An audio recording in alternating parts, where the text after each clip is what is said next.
5 redes om carnivore te doen. Eerste rede, sorteer jou metabooliese gesondheid uit. Tweede rede is, kry jou bloedsuikervlakke af. Derde rede is, sny alle stysel uit. Vierde rede is, raak ontslaaf van jou prediabetes. Vyfde rede is, raak ontslaaf van jou risikofaktore soos hoë bloeddruk. 80% van alle hoë bloeddruk is insulien weerstandigheid verwant.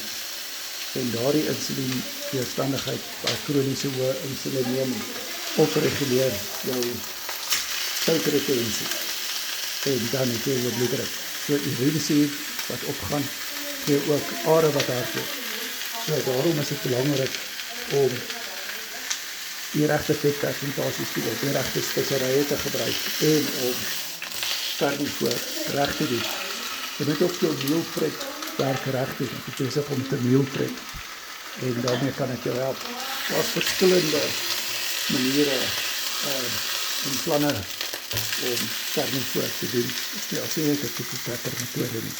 Op WhatsApp my dan gaan ek die coaching sessie doen op WhatsApp video call.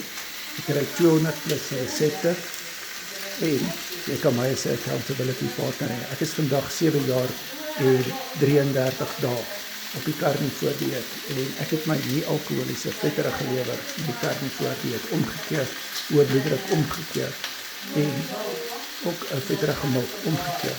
Ek het 'n vergrote milk gehad en 'n vergrote lewer. Dus alles is gezond as gevolg van carnivore reg doen het reg. WhatsApp my. My nommer is in daai.